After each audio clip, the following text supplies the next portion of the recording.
नमस्कार। इंजीनियरिंग विषयों में रुचि बनाने और विषय समझ को मजबूत बनाने के लिए शुरू किए गए श्रीदेवी क्लासेज यूट्यूब चैनल पर एक बार फिर आपका स्वागत है। हमारी प्लेलिस्ट इलेक्ट्रिकल मेजरिंग इंस्ट्रूमेंट में आज जानते हैं permanent magnet moving coil instruments में रेंज एक्सटेंशंस के बारे में, परास वृद्धि के बारे में और समझते हैं कि एक ऐसे इंस्ट्रूमेंट जिसकी मूविंग कॉइल में फाइन वायर्स होने और फ्लेक्सिबल स्प्रिंग से इलेक्ट्रिक कनेक्शंस के कारण करंट कैरिंग कैपेसिटी ज़्यादा नहीं होने पर उसे ज़्यादा मैग्नीट्यूड के करंट मेजरमेंट और ज़्यादा मैग्नीट्यूड की वोल्टेज मेजरमेंट के लिए किस तरह से चेंज किया जाता है और इस प्रोसेस को जिसे हम रेंज एक्सटेंशन कहते हैं उसे समझते हैं। शुरू करते हैं। जो स्थायी चुंबक के साथ चल कुंडली मापक यंत्र हैं, परमानेंट मैग्नेट के साथ मूविंग कॉइल टाइप जो इंस्ट्रूमेंट है, इनका वर्किंग मैग्नेटिक फील्ड सबसे ज़्यादा मजबूत है। इन इंस्ट्रूमेंट्स में बहुत हल्के मूविंग मैकेनिज्म के साथ बहुत अच्छा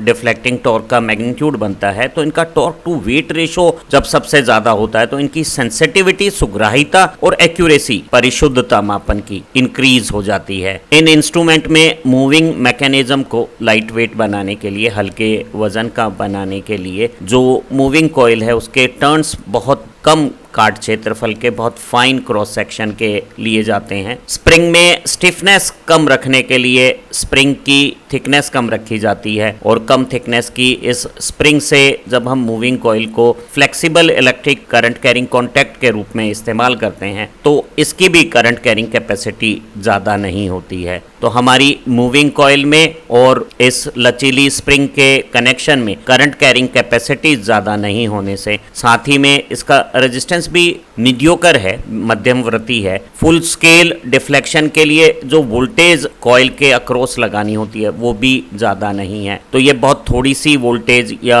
बहुत मामूली से करंट से फुल स्केल डिफ्लेक्शन की पोजीशंस पर आ जाती है। तो अगर हमें इसे एक एमीटर के तौर पे बहुत ज़्यादा करंट मेजरमेंट के लिए इस्तेमाल करना है तो हम इस कॉइल के पैरेलल में एक लो वैल्यू का शंट लगाते हैं और अगर इससे हाई वोल्टेज के मैग्नीट्यूड मेजर करने हैं तो इस कॉइल के सीरीज में एक हाई मैग्नीट्यूड के रेजिस्टेंस को, जिसे हम गुणक प्रतिरोध या मल्टीप्लाई रेजिस्टेंस कहते हैं, उसे लगाते हैं और इस तरह से एक कॉइल के पैरेलल में लो रेजिस्टेंस शंट लगाकर एमीटर बनाना करंट रेंज एक्सटेंशन है। इसी तरह से कॉइल के सीरीज में मल्टीप्लाई रेजिस्टेंस लगा के हायर वोल्टेजेस का मेजरमेंट करना वोल्टेज रेंज एक्सटेंशन, वोल्टेज की परासवृद्धि है। समझते हैं शंट लगाकर एमीटर के रूप में करंट रेंज एक्सटेंशन किस तरह से की जाती है। जो मूविंग कॉइल है उसकी करंट कैपेसिटी काफ़ी कम, कुछ मिली एम्पियर मात्र है और जब हमें उससे अधिक मैग्नीट्यूड की करंट का मेजरमेंट करना हो तो हम मेजरिंग इंस्ट्रूमेंट की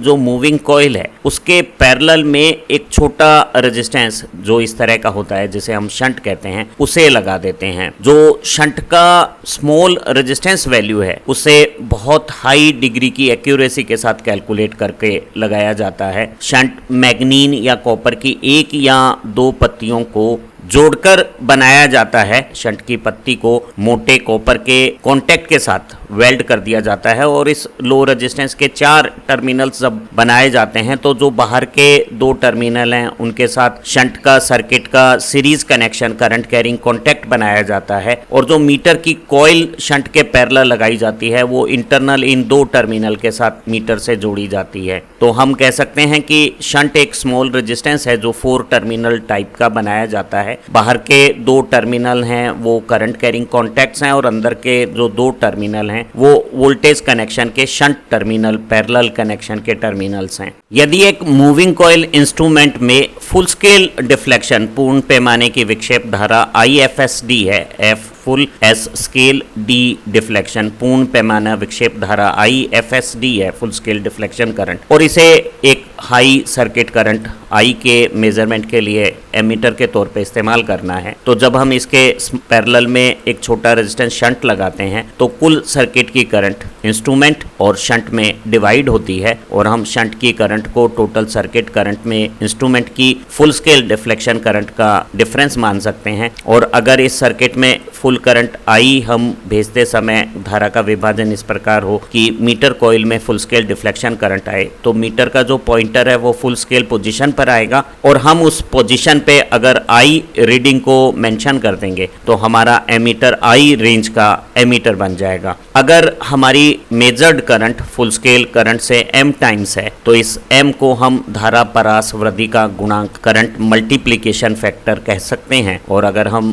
सर्किट करंट को फुल स्केल डिफ्लेक्शन करंट की टर्म्स में मल्टीप्लाई फैक्टर m के साथ रिप्रेजेंट करें और फुल स्केल डिफ्लेक्शन करंट को कॉमन निकाल लेते हैं तो हम शंट के करंट को फुल स्केल डिफ्लेक्शन करंट का m-1 टाइम्स मान सकते हैं, जहां m करंट एम्प्लीफिकेशन कोफिशिएंट हो जाएगा। अब शंट और कॉइल एक दूसरे के साथ पैरेलल में कनेक्ट है और सर्किट में पैरेलल कनेक्टेड चीज़ों पे पोटेंशियल विभव का मान समान होता है तो कुंडली का विभव और शंट का विभव, पोटेंशियल ऑफ कॉइल और पोटेंशियल ऑफ शंट इक्वल हो गया है। ओम्स के नियमानुसार voltage is product of current and resistance. तो कॉइल में जो रेजिस्टेंस आर कॉइल है उसमें पूर्ण पैमाने की विक्षेप की स्थिति का जो करंट है IFSD, वो जो वोल्टेज बना रहा है वही शंट में वोल्टेज होगी और शंट की वोल्टेज हो गई शंट का करंट और शंट का रेजिस्टेंस। मैं शंट को एक करंट को फुल स्केल डिफ्लेक्शन करंट की टर्म्स में अगर लिखता हूं और यहाँ फुल स्केल करंट दोनों तरफ कॉमन कैंसिल आउट हो जाता है तो मैं शंट रेजिस्टेंस और कॉइल के रेजिस्टेंस में एक बहुत खूबसूरत सा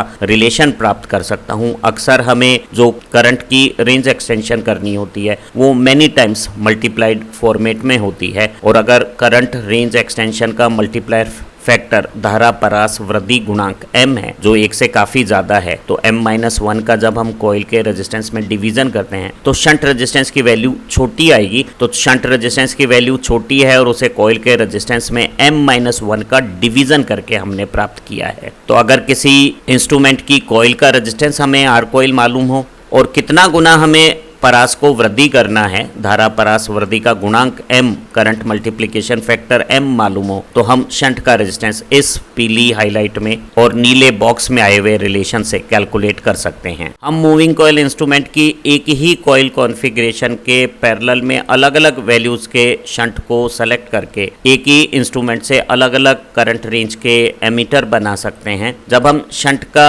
इस्तेमाल कॉइल के साथ पैरेलल में करते हैं तो शंट में काफ़ी ज़्यादा मात्रा में करंट पैरेलल बाईपास होता है और बहुत थोड़ा सा करंट ही मीटर में फुल स्केल डिफ्लेक्शन के लिए जाता है। जब हम फुल आई रेंज की करंट को मेजरमेंट करते हैं तो शंट में पर्याप्त धारा वहन करने की क्षमता होनी चाहिए और बहुत ज़्यादा जो शंट में सर्किट का करंट फ्लो भी हो रहा है उससे भी शंट का रेजिस्टेंस गर्म नहीं होना चाहिए। जब हम ऐसे एमीटर बनाते हैं जिनकी रेंज 20 एम्पियर से भी ज़्यादा है तो अक्सर ऐसे हाई करंट कैरिंग कैपेसिटी के एमीटर बनाते समय शंट को इंस्ट्रूमेंट के बॉक्स से बाहर फिजिकली प्लेस रखा जाता है ताकि वो ओपन एयर कंडीशन की कूलिंग से कूल भी होता रहे और शंट में जो करंट फ्लो से हीट प्रोड्यूस हो रही है उस हीट से जो टेम्परेचर राइज हो रही है उसका इंस्ट्रूमेंट के मेजरमेंट पे एरर प्रोड्यूस करने के इफेक्ट्स ना आ पाए। जब हम इंस्ट्रूमेंट की कॉइल बनाते हैं तो वो कॉपर की होती है और शंट अगर कॉपर का बनाया है तो दोनों के TCR प्रतिरोध ताप गुणांक समान होने पे अलग अलग ताप स्थितियों पे भी धारा का विभाजन एक जैसा रहने से त्रुटियां नहीं होगी। लेकिन अगर कॉइल कॉपर की है और शंट मैग्नीन का है तो ऐसी स्थिति में ताप के कारण दोनों में धारा विभाजन में अलग अलग ताप स्थितियों में अंतर आने से त्रुटियां हो सकती हैं। जब हम शंट का इस्तेमाल करते हैं तो मैग्नीन और कॉपर में थर्मो EMF इफेक्ट ताप विद्युत वाहक बल कम होता है तो हमें थर्मो EMF प्रकार की एरर्स नहीं मिलेंगी। अगर कॉइल के मटेरियल और शंट के मटेरियल के बीच में थर्मो EMF पैदा करने की अगर प्रॉपर्टी है, कोई थर्मोकपल बन जाता है तो उससे भी हमारे मेजरमेंट में एरर्स आ सकती है। तो हमें शंट का ऐसा पदार्थ सेलेक्ट करना चाहिए जिसका TCR कॉइल के TCR के इक्विवेलेंट हो और दोनों के बीच में कोई थर्मो EMF इफेक्ट पैदा न होता हो। जब अलग अलग प्रकार के शंट के सिलेक्शन से एक मल्टी रेंज एमीटर का हम व्यवहारिक इस्तेमाल करते हैं और अज्ञात धारा का मान हमें मालूम नहीं होता है तो सबसे पहले हमें सबसे छोटे शंट रेजिस्टेंस की वैल्यू के साथ जो सबसे बड़ी करंट रेंज इंस्ट्रूमेंट की होती है उसको सेलेक्ट करते हुए इंस्ट्रूमेंट को सर्किट में कनेक्ट करना चाहिए और बाद में फाइनली उस रेंज में अंतिम पाठ्यांक लेना चाहिए जहां हमारा पाठ्यांक पूर्ण पैमाने के काफ़ी करीब हो। जब हम एक रेंज से दूसरी रेंज का सिलेक्शन करते हैं तो हमें एक मल्टी पोजीशन सेलेक्टर स्विच का इस्तेमाल हम रेंज सेलेक्शंस के लिए करते हैं, उन स्विच में मेक बिफोर ब्रेक, एक कॉन्टैक्ट को तोड़ने से पहले दूसरे के साथ जुड़ने की प्रॉपर्टी होनी चाहिए, ताकि हमारे सर्किट में ऐसी परिस्थिति कभी पैदा ना हो कि हमारा इंस्ट्रूमेंट तो लाइन में सीरीज में कनेक्ट है और ये जो शंट का सेलेक्टर स्विच है वो ऐसी कोई बीच की पोजीशन में आ गया है कि शंट सर्किट में नहीं रहा और हमारा फुल सर्किट करंट अगर कम करंट कैरिंग कैपेसिटी की कॉइल में सीधा फ्लो कर जाएगा तो वो कॉइल को तत्काल नष्ट कर सकता है। तो हमें इस तरह के मल्टी रेंज एमीटर्स में एक रेंज से दूसरी रेंज के शंट के सिलेक्शन के लिए जो रेंज सेलेक्टर स्विच हम इस्तेमाल करते हैं वो मेक बिफोर ब्रेक टाइप, वो अगले कॉन्टैक्ट से अपना संबंध पहले बनाएगा और पिछले वाले संपर्क से बाद में अपने संपर्क को तोड़ेगा। इस तरह के सेलेक्टर स्विच का इस्तेमाल करना चाहिए। अभी जो अलग अलग शंट को सेलेक्ट करने वाले make before break type switch के इस्तेमाल में स्विच की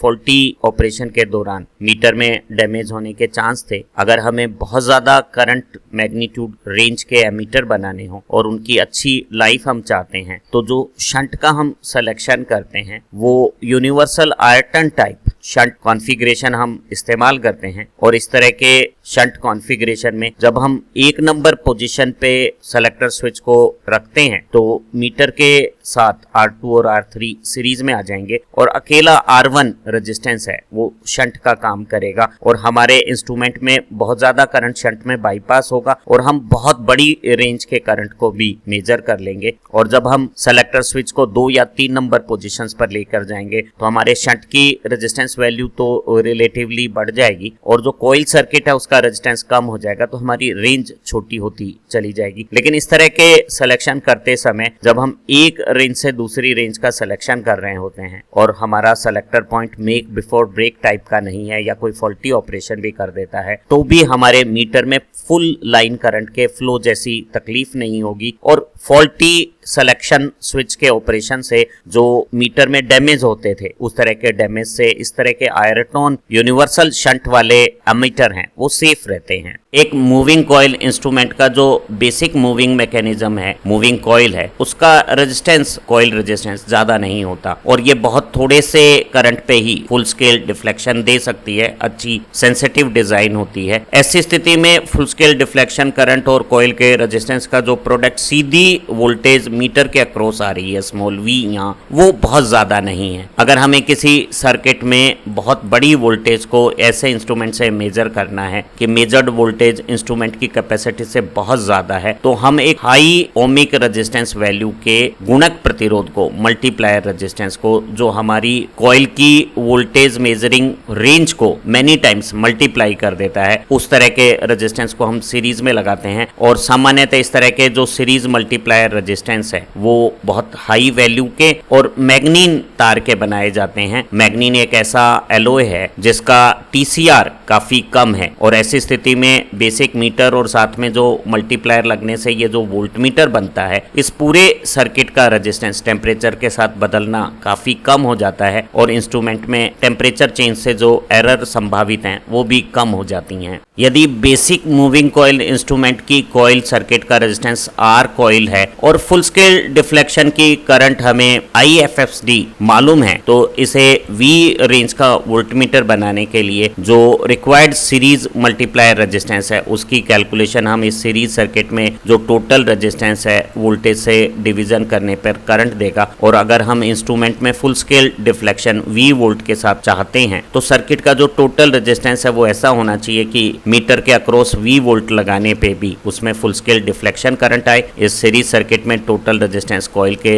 इस बेसिक रेजिस्टेंस के साथ मल्टीप्लायर रेजिस्टेंस का सीरीज समेशन हो गया है और हम अगर थोड़ी सी भी क्रॉस मल्टीप्लिकेशन करें तो जो टोटल रेजिस्टेंस है कॉइल का रेजिस्टेंस और मल्टीप्लायर रेजिस्टेंस का सम वो V upon full scale deflection current हो जाएगा। यहाँ हम फुल स्केल डिफ्लेक्शन करंट को अगर मीटर की खुद की सीधे वोल्टेज फुल स्केल पे विथस्टैंड करने की कैपेसिटी, वोल्टेज सहने की क्षमता स्मॉल v है तो इस तरह से ओम्स के नियम के अनुसार full scale deflection V upon R coil resistance हो गया है। और अगर हम यहाँ फुल स्केल डिफ्लेक्शन करंट की जगह मीटर के अक्रॉस जो मैक्सिमम वोल्टेज आ सकती है और जो कॉइल का रेजिस्टेंस है उस रूप में अगर हम यहाँ फुल स्केल डिफ्लेक्शन करंट लिख दें और कॉइल के रेजिस्टेंस को इधर ले जाकर सब्ट्रैक्ट कर दें तो हमें मल्टीप्लायर का रेजिस्टेंस मालूम हो जाएगा। यहाँ अगर हम कॉइल के रेजिस्टेंस को कॉमन लेते हैं तो कॉइल रेजिस्टेंस के साथ एक मल्टीप्लिकेशन M-1 आ गया है और यहाँ M मूविंग कॉइल इंस्ट्रूमेंट का वोल्टेज एम्प्लीफिकेशन विभव परास वृद्धि गुणांक हो गया है और हम पा रहे हैं कि मीटर में जिसमें सीधे V वोल्ट सहने की क्षमता थी वो अब सर्किट का कैपिटल V वोल्टेज भी सह सकता है और कैपिटल V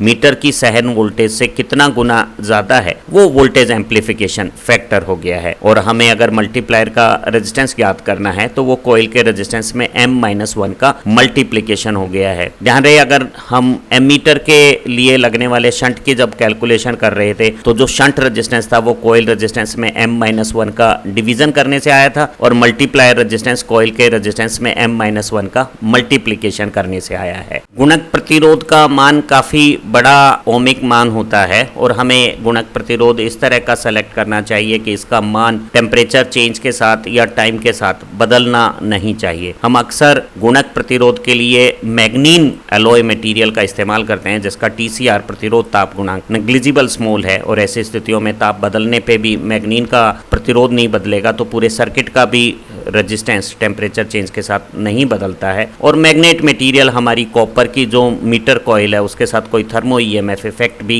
शो नहीं करता है तो हमें ना तो थर्मो EMF की एरर्स आएगी और ना ही ताप बदलने से रेजिस्टेंस चेंज होने से जो त्रुटियां आती है उस तरह की त्रुटियां यहाँ प्राप्त होगी। जब हम एक ही मीटर कॉइल को अलग अलग रेंज की वोल्टेज के रूप में इस्तेमाल करना चाहते हैं तो हम एक सेलेक्टर स्विच के साथ एक से ज़्यादा रेजिस्टेंस को एक पोटेंशियल डिवाइडर के सेटअप में जब इस्तेमाल करते हैं तो हमारा इंस्ट्रूमेंट एक मल्टी रेंज वोल्टमीटर बहुत आसानी से बनाया जा सकता है। शंट और मल्टीप्लायर की मदद से करंट रेंज एक्सटेंशन करके एमीटर और वोल्टेज रेंज एक्सटेंशन करके वोल्टमीटर किस तरह से एक मूविंग कॉइल इंस्ट्रूमेंट में बनाए जाते हैं उन्हें समझने के लिए कुछ न्यूमेरिकल प्रॉब्लम्स करना अच्छा रहेगा। हमारी परीक्षाओं में भी रेंज एक्सटेंशन या शंट और मल्टीप्लायर के मैग्नीट्यूड की कैलकुलेशंस के न्यूमेरिकल प्रॉब्लम्स पूछी जाती हैं। अगर हमें एक मूविंग कॉइल ऐसा इंस्ट्रूमेंट दिया हुआ है जिसकी कॉइल का रेजिस्टेंस 10 ओम है और ये full scale deflection 50 milli ampere current पे देता हो तो इसे अगर एक 200 वोल्ट रेंज का वोल्टमीटर बनाना हो या फिर इसे 10 एम्पियर रेंज का एमीटर बनाना हो तो ये हम किस तरह से कर सकते हैं। तो अगर हमें हायर वोल्टेज मैग्नीट्यूड को मेजर करने के लिए वोल्टमीटर बनाने हो तो हम मीटर की कॉइल के सीरीज में हाई रेजिस्टेंस मैग्नीट्यूड का मैग्नीन तार का मल्टीप्लायर रेजिस्टेंस सीरीज में लगाते हैं। और अगर हमें मीटर की जो पूर्ण पैमाने पे विक्षेप की जो क्षमता है धारा की है 50 मिली एम्पियर उससे ज्यादा परास की करंट को मेजर करना है, बड़ी रेंज का एमीटर बनाना है तो हम मीटर कॉइल के पैरेलल में समांतर में एक छोटा रेजिस्टेंस लगाते हैं जिसे हम शंट कहते हैं। तो ध्यान रहे वोल्टेज रेंज एक्सटेंशन के लिए हाई रेजिस्टेंस को सीरीज में लगाना है और करंट रेंज एक्सटेंशन के लिए कॉइल के पैरेलल में एक छोटे रेजिस्टेंस को लगाना है। जरा 10 ओम रेजिस्टेंस की कॉइल को किस तरह से हम 200 वोल्ट का वोल्टमीटर या 10 एम्पियर का एमीटर बनाते हैं वो समझते हैं। हमने जाना था कि अगर किसी मूविंग कॉइल इंस्ट्रूमेंट में वोल्टेज रेंज एक्सटेंशन करके वोल्टमीटर बनाना हो तो हमें एक हाई मैग्नीट्यूड का रेजिस्टेंस कॉइल के साथ सीरीज में लगाना है जिसे हम मल्टीप्लायर रेजिस्टेंस कहते हैं। यहाँ जो हमारा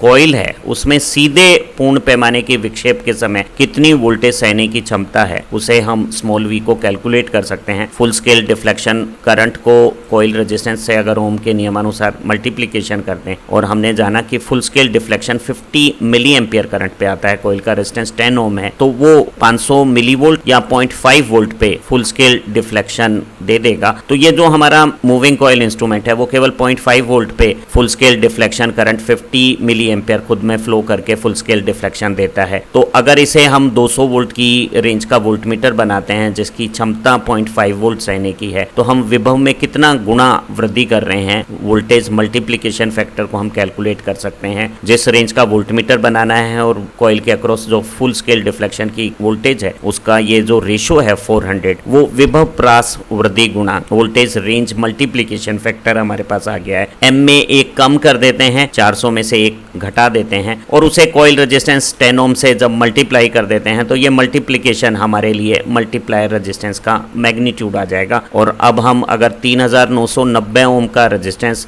10 ओम की कॉइल के साथ सीरीज में लगा देते हैं और पूरे सर्किट का टोटल रेजिस्टेंस 4000 ओम हो जाता है, तो उस पर अगर हम 200 वोल्ट की वोल्टेज अप्लाई करेंगे तो उसमें 50 मिली एम्पियर करंट फ्लो होने से फुल स्केल डिफ्लेक्शन करंट आएगा और हम उस फुल स्केल पोजीशन पे अगर मार्किंग कर देंगे 200 वोल्ट की तो ये 0 से 200 वोल्ट की रेंज का एक यूनिफॉर्म स्केल का वोल्ट मीटर बन जाएगा। एमीटर के तौर पे रेंज एक्सटेंशन के लिए शंट की कैलकुलेशन को समझते हैं। मीटर कॉइल में पूर्ण पैमाने की विक्षेप की धारा 50 milli ampere, full scale deflection current 50 milli ampere है और हमें 10 एम्पियर रेंज का एमीटर बनाना है। तो जो करंट की रेंज में मल्टीप्लीकेशन हुआ है वो फुल स्केल डिफ्लेक्शन करंट से हमारा मेजर्ड करंट कितना गुना है वो मल्टीप्लीकेशन फैक्टर हम कैलकुलेट कर सकते हैं। हमें 10 एम्पियर करंट ऐसे इंस्ट्रूमेंट कॉइल से मेजर करनी है जो फुल स्केल डिफ्लेक्शन केवल 50 मिली एम्पियर करंट पे ही दे रही थी, तो हमें करंट मेजरमेंट को 200 गुना ज्यादा रेंज में नापना है। तो हमारा करंट रेंज मल्टीप्लीकेशन फैक्टर धारा परास वृद्धि का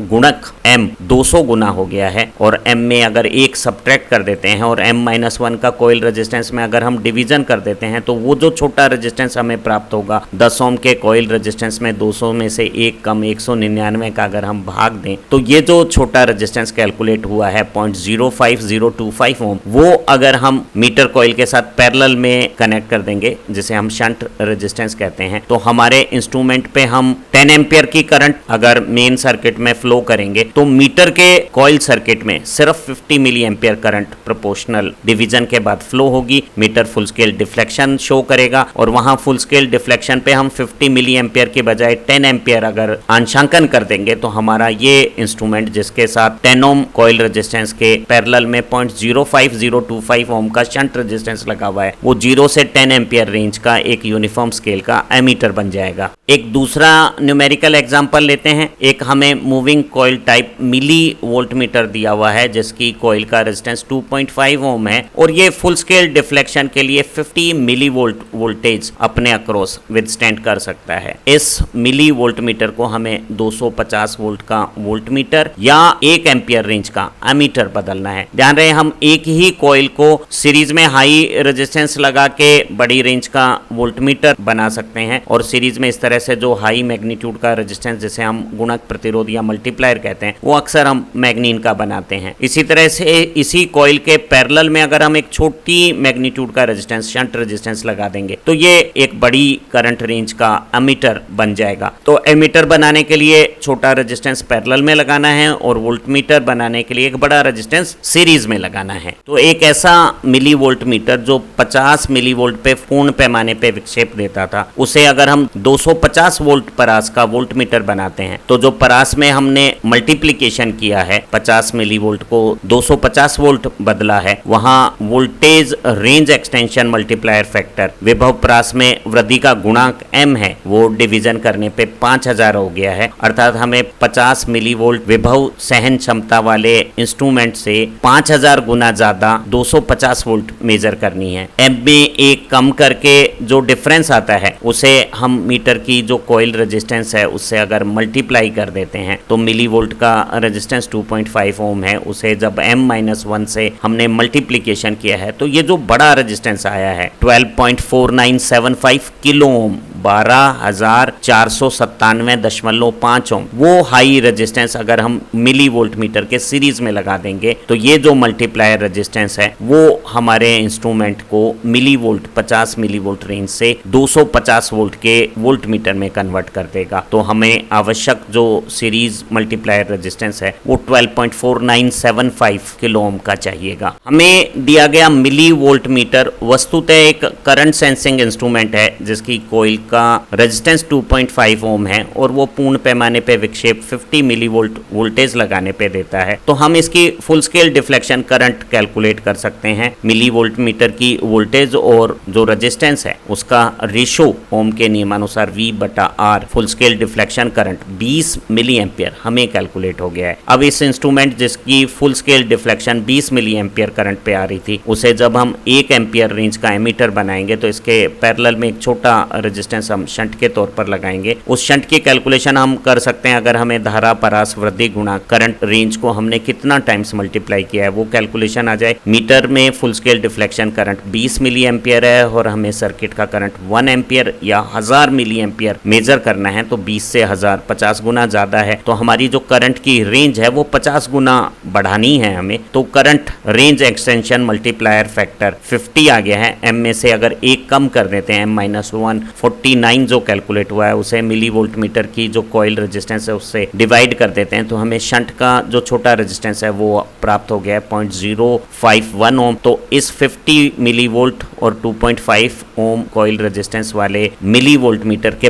पैरेलल में अगर हम 0.051 ओम का छोटा रेजिस्टेंस शंट लगा देंगे तो ये 1 एम्पियर रेंज का अमीटर बन जाएगा। तो आप देखिए कि अगर हमें range extension multiplier factor voltage range या करंट रेंज के लिए M कैलकुलेट है तो M से 1 सब्ट्रैक्ट करना है और जो हमारे कॉइल का रेजिस्टेंस है उसे M-1 से मल्टीप्लाई करेंगे तो मल्टीप्लायर रेजिस्टेंस आ जाएगा और M-1 से डिवाइड करेंगे तो शंट रेजिस्टेंस की वैल्यू करंट रेंज एक्सटेंशन के लिए मालूम हो जाएगी। जब हमने किसी बेसिक मीटर की कॉइल रेजिस्टेंस को वोल्टेज रेंज एक्सटेंशन के लिए सीरीज में मल्टीप्लायर रेजिस्टेंस लगाया था तो ये सीरीज कॉम्बिनेशन एक वोल्टमीटर कहलाता है और इस वोल्टमीटर का रेजिस्टेंस RV कॉइल के रेजिस्टेंस और मल्टीप्लायर रेजिस्टेंस का सीरीज कॉम्बिनेशन सम हो गया है और सम दोनों में जो मल्टीप्लायर रेजिस्टेंस है वो काफी बड़ा है कॉइल रेजिस्टेंस से, उससे भी थोड़ा बड़ा होगा। तो हम पाएंगे कि जो वोल्टमीटर का रेजिस्टेंस है वो मल्टीप्लायर के रेजिस्टेंस से थोड़ा बड़ा है और मल्टीप्लायर सामान्यतः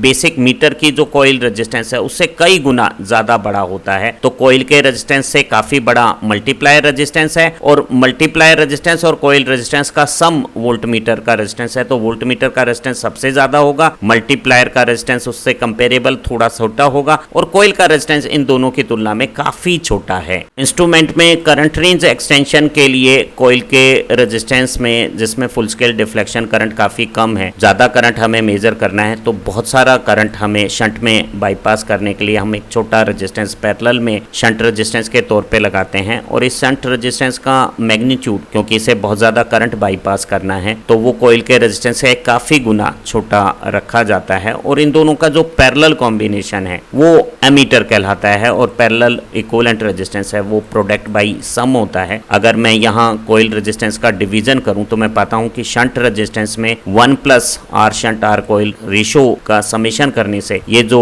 डिवीजन आया है वो एमीटर रेजिस्टेंस है और ये क्योंकि डिनोमिनेटर में फंक्शन 1 से बड़ा है तो हम पाएंगे कि जो एमीटर का रेजिस्टेंस है वो शंट रेजिस्टेंस से भी थोड़ा छोटा है और जो कॉइल का रेजिस्टेंस है उसकी कंपैरिजन में शंट रेजिस्टेंस काफी छोटा है। तो एमीटर के केस में मीटर की बेसिक कॉइल रेजिस्टेंस काफी बड़ी है, शंट एक छोटे मैग्नीट्यूड का रखा गया है और इन दोनों का जो पैरेलल कॉम्बिनेशन एमीटर है उसका रेजिस्टेंस इस छोटे रेजिस्टेंस शंट से भी छोटा है। उम्मीद है आज की इस लर्निंग वीडियो से एक मूविंग कॉइल इंस्ट्रूमेंट्स को छोटा रेजिस्टेंस पैरेलल में शंट रेजिस्टेंस लगा के अमीटर के रूप में ज्यादा करंट मेजरमेंट करने के लिए और सीरीज में हाई मल्टीप्लायर रेजिस्टेंस लगा के ज्यादा रेंज का वोल्टेज मेजर करने वाला वोल्टमीटर किस तरह से बनाया जाता है वो अच्छी तरह से आपको समझ में आ गया होगा। हमारी इसी इलेक्ट्रिकल मेजरमेंट प्लेलिस्ट से आपका सब्जेक्ट अच्छा बनेगा। हमारी दूसरी प्लेलिस्ट आपकी इलेक्ट्रिकल इंजीनियरिंग समझ को शार्प बनाएगी और आपकी एग्जाम परफॉर्मेंस और प्रोफेशनल प्रैक्टिस में मदद करेगी। आप ज्यादा बेहतर लर्निंग हेल्प के लिए चैनल की ईगर टू लर्न मेंबरशिप भी ज्वाइन कर सकते हैं। फिर मिलेंगे एक नई लर्निंग वीडियो के साथ। Thank you very much.